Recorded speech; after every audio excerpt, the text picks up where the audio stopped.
마지막 연재는 포항 지진 트라우마 센터의 활동과 비전이라고 하는 주제로 우리가 준비를 했고요.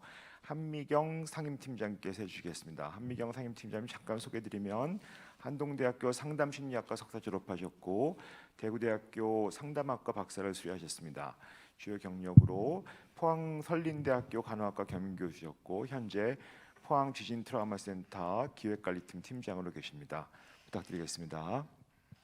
네, 안녕하세요. 저는 포항 지진 트라우마 센터 한미경 팀장이라고 합니다.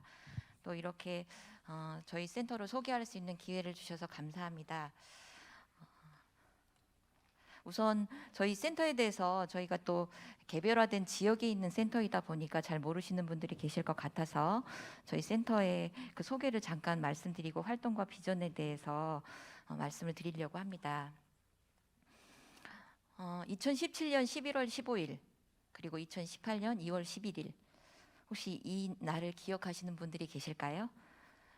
많은 분들이 잊으셨을 텐데 지진 트라우마를 겪고 계신 분들은 아직 이날의 경험을 잊지 못하고 있습니다. 2017년 11월 15일에 규모 5.4의 포항 지진은 우리나라에서 역대 두 번째로 규모가 컸습니다.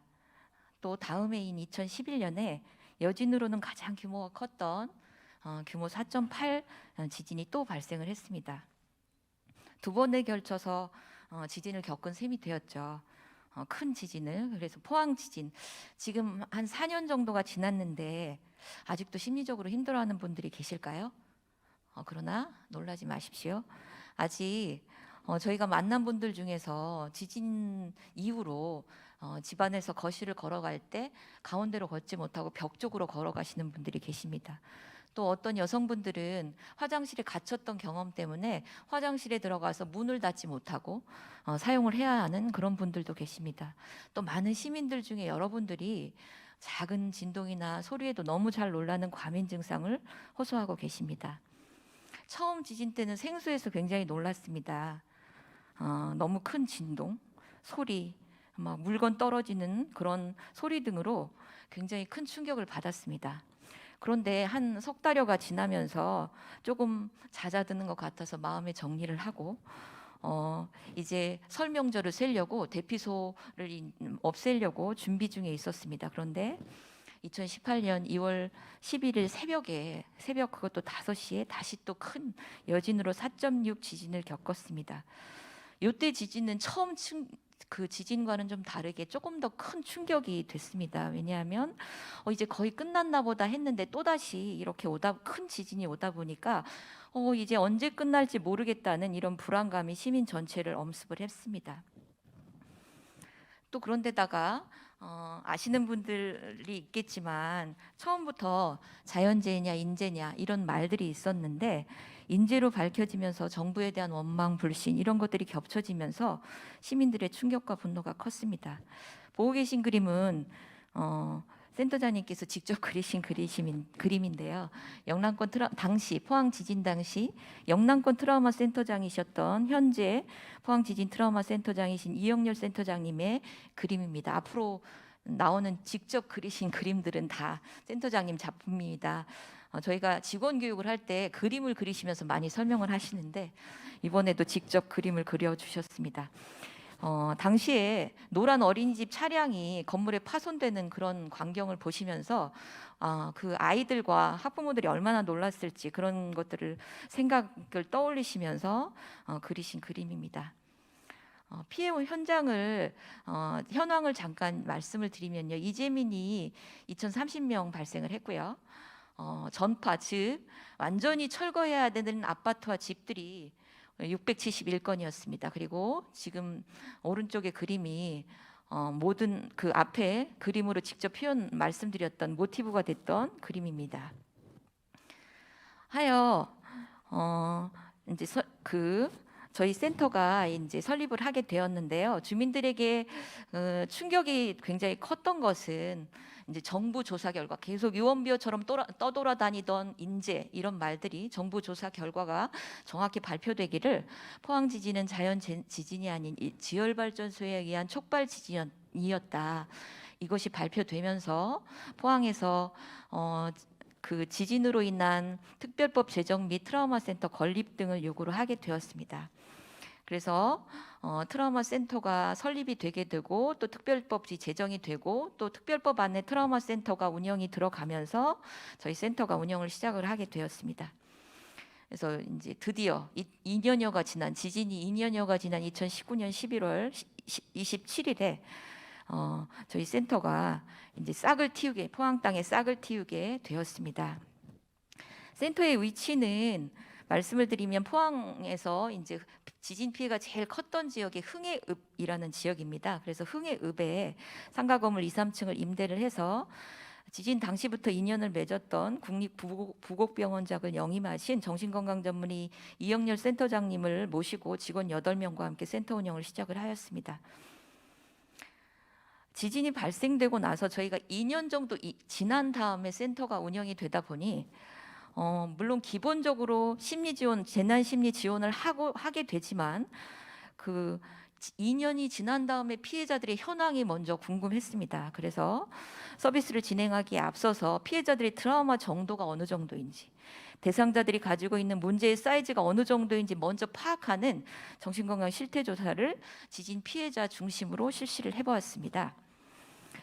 그래서 원래는 저희가 개소하고 얼마 안 돼서 봄에 실시를 하려고 했는데 그 당시에 경북 지역에 대구 경북 지역의 코로나가 굉장히 심각한 상황이라서 2020년 여름에 실시를 해보았습니다. 그런데 조사 결과는 매우 심각했습니다. 이미 저희가 조사했던 시점이 지진 이후에 3년 정도가 지난 시점이었는데요. 고위험군 비율이 보시는 것처럼 37.5%로 나타났고요. PTSD 증상을 보이는 사람들이 59.1%로 나타났습니다. 세부적인 정신적인 피해로는 조사 대상자의 80% 정도가 불안을 경험하고 있었습니다. 그래서 그 불안을 조금 더 질적으로 확인해 보았습니다.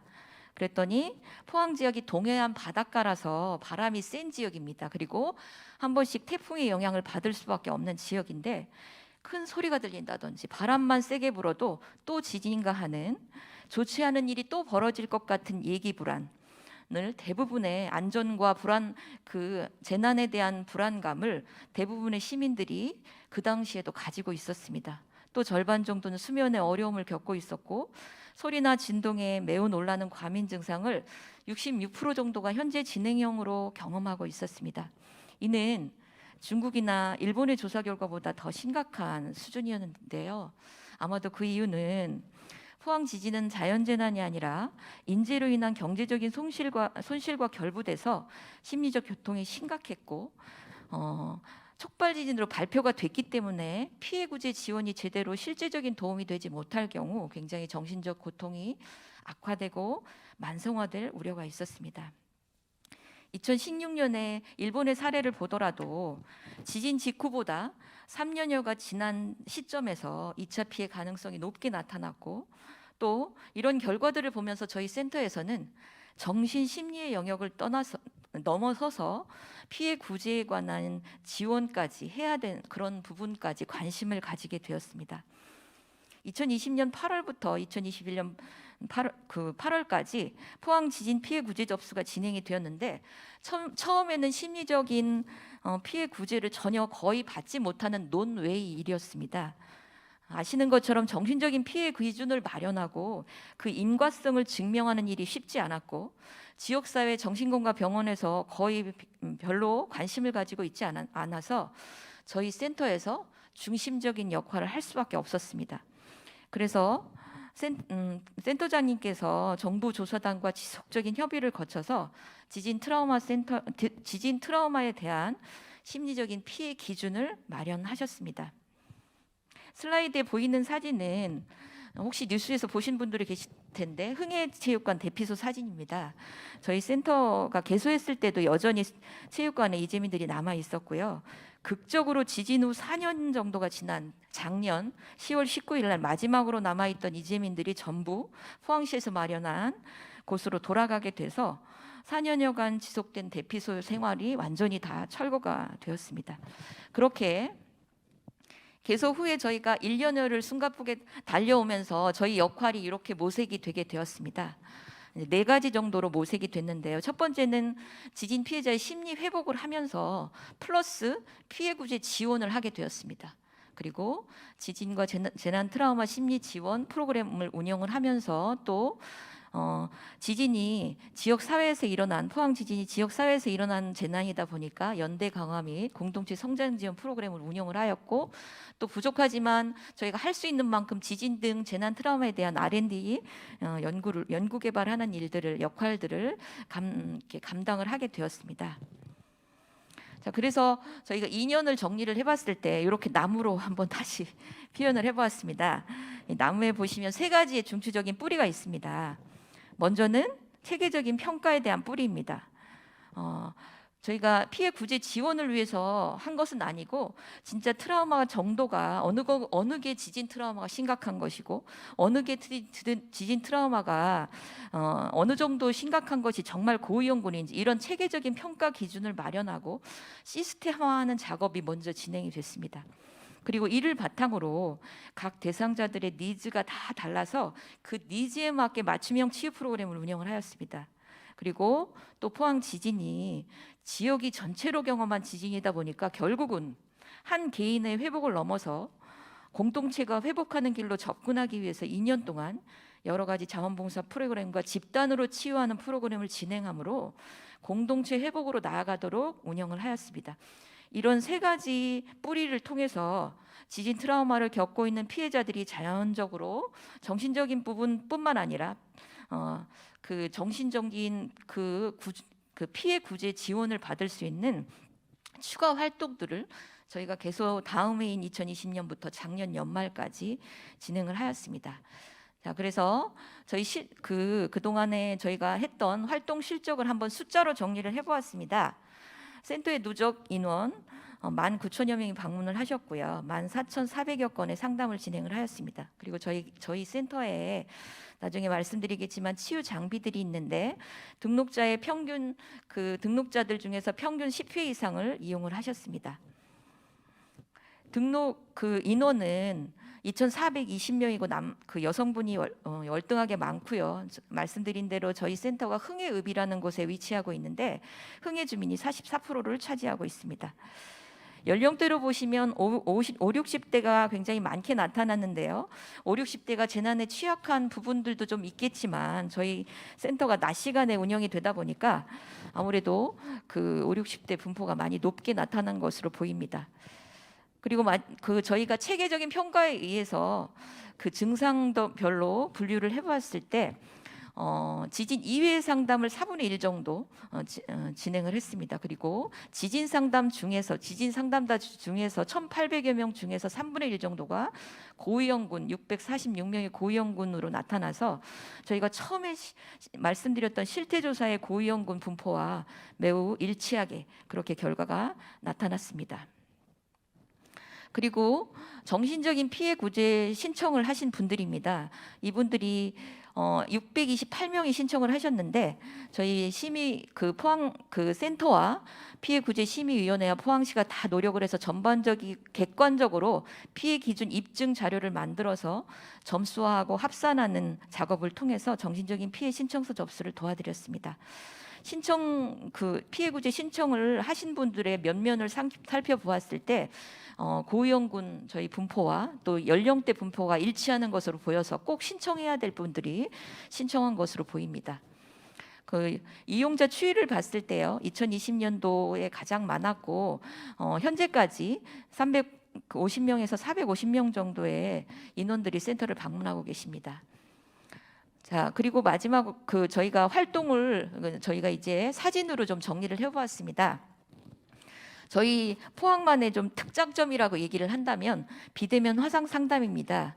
아시는 것처럼 저희가 대구 경북에 코로나가 일찍 시작되었고 저희 센터 설립 이후에 바로 직후에 코로나가 시작이 되어서 저희는 바로 비대면 화상 상담을 도입을 해서 2020년 5월부터 전문의 상담을 비대면 화상 상담으로 진행하였고, 현재도 대면 상담하고 병행을 하지만 화상 상담 요청 비율이 훨씬 높고 만족도도 매우 높게 나타났습니다. 또 전문의 오더에 의해서 바이오 피드백, EMDR, TDCS 치료 장비를 이용하도록 하는데 이 이용자들의 그 결과치를 보았을 때 불안감이 감소되고 공황장애나 불면 치료에 효과성이 입증되고 있습니다. 또 만족도 조사 결과 다른 프로그램들보다 치료 장비에 대한 만족도가 굉장히 높았습니다. 그리고 대상자들이 그 사용 가능한 전문기기가 아닌 또 음향진동 테라피나 음파 반신욕기 등이 있는데 이런 장비를 활용을 하면서도 대상자들이 심리가 안정되고 불안이 감소된다는 그런 이야기들을 많이 해주시고 계십니다. 그래서 앞으로도 저희가 이 비대면 화상 상담과 치유 장비 활성화 부분을 굉장히 강화해 나갈 방침입니다. 신체 활동 프로그램과 야외 프로그램은 이제 사진으로 참고해 보시고요. 그리고 또 저희가 공동 사회관계 증진 프로그램을 통해서 외상후 성장으로 나아갈 수 있도록 하였고요. 공동체 성장 지원 프로그램을 진행을 하였습니다. 또 할 수 있는 대로 트라우마 취약계층에 대한 프로그램을 진행을 하였고요. 또 저희가 아직 만 3년이 되지 않은 센터라서 홍보 활동에 열심히 귀를 기울이고 있습니다. 그래서 저희가 앞으로 이제 저희 비전에 대해서 말씀을 드리자면 그림에서처럼 새가 깃들기를 바랍니다. 조금 더 저희 영역을 확대해서 새가 깃들기를 바라면서 저희 서비스를 좀 더 확대하고 전문성을 강화하고 교육 연구를 좀 강화해서 새가 깃드는 그런 센터로 나아가기를 바랍니다. 전문성 강화의 부분에서 앞에서 말씀드린 대로 굉장히 효과수가 높고 만족도가 높은 치유 프로그램을 선별하고 활성화해서 포항만의 그 특장점을 살린 포항 지진 트라우마 센터의 브랜드화를 목표로 하고 있습니다. 그래서 저희가 지금까지 굉장히 잘 되고 있는 화상 상담 이용 프로그램이라던가 치유 장비 이용 프로그램, 그래서 추가적으로 VNS 도입을 예정을 하고 있고요. 또 포항 자연 환경을 이용한 여러 가지 프로그램을 진행을 하고 있는데 느끼셨는지 모르겠지만 저희 PPT 안에 포항의 자연에 대한 그림들이 굉장히 많습니다. 이런 것들을 좀 더 많이 활성해 나가려고 하고 있고요. 저희가 이제 비지진, 그러니까 지진이 아닌 재난 트라우마에 대한 심리 서비스를 확대해 나가려고 준비 중에 있습니다. 그래서 앞에서도 사무관님께서 말씀해 주셨는데 번역본 트라우마 센터의 기능을 확대를 모색을 하고 있는데 그러기 위해서 얼마 전에 큰 산불이 났던 울진에도 한번 저희가 도울 부분인지 다녀왔고 경북 소방센터의 협력의사로 센터장님께서 위촉되어 계십니다. 그리고 저희 포항이 바닷가다 보니까 해난 사고나 또 여러 가지 그런 어떤 자연 재난에 많이 노출되어 있기 때문에 그런 사고들이 났을 때 저희가 지원할 부분들을 조금씩 최대한으로 하고 있는 그런 상황입니다. 그래서 점점점 서비스를 확대할 그런 계획이 있고요. 마지막으로 저희 교육 연구 부분에서 재난 심리 교육을 조금 더 확대하면서 저희가 2024년도에 개소를 앞두고 있는데 그 개소할 때 지진 트라우마 관련 도서를 출판할 목표를 가지고 있습니다. 그래서 지진 트라우마 이해와 극복이라는 제목으로 지역사회 교수님들과 함께 협력해서 출판 때 저희가 건립을 했을 때 출판하면 좋겠다는 그런 목표를 가지고 있고 TSRD라는 트라우마 관련 대응 디지털 치료제를 산학기관과 협력해서 그렇게 열심히 도전 중에 그렇게 있습니다. 그래서 앞으로의 비전은 이렇고요. 이 슬라이드는 2024년도에 저희가 개소에서 들어가는 센터입니다. 저희 단독 건물은 아니고 포항시 북구보건소가 와 함께 들어가게 되는데요. 이 자리가 앞에서 제가 말씀드린 그 전파된 아파트 자리입니다. 그래서 상징성 있게 포항시에서 이 부지를 매입을 해서 포항 북구보건소와 트라우마 센터가 이 자리에 들어가게 되고요. 그래서 저희가 2024년도에 이 보건소와 함께 들어가면서 저희 센터에 방문하시는 분들이 아무래도 연령대가 많다 보니까 보건소와 함께 이용할 수 있는 그런 장점이 있을 것으로 예상이 되고 기대가 되고 있습니다. 이상으로 저희 센터 소개를 마치겠습니다. 감사합니다. 네, 감사합니다. 우리 이영렬 센터장님이 저렇게 예술적 자질이 있는지도 오늘 잘 알았습니다. 저 그림 너무 잘 그려주셨고요. 포항 센터에 대한 어떤 활약상 잘 들었습니다.